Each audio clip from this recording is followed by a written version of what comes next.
গেছিলাম আমরা SSC group D এর এক্সাম দিতে, আর সেখান থেকে আসার পথে আমরা চলে গেছিলাম একটু স্মার্ট পয়েন্টে। এখানে সংসারের মাসকাবাড়ি বাজারের জন্য একদমই পারফেক্ট।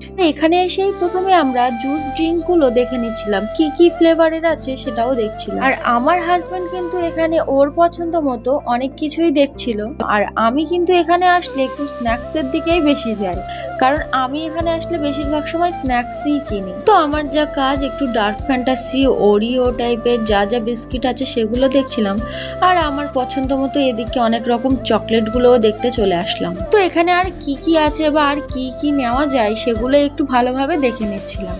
আর তারপর আমার হাজব্যান্ড চলে আসলো বিল করতে, আর তারপর আমরা বিলটা পে করে চলে আসলাম বাইরে।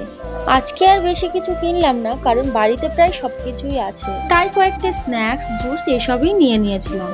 তারপর কেনাকাটা কমপ্লিট করে দুজন গল্প করতে করতে মনের আনন্দে বাড়ির দিকে চলে আসলাম।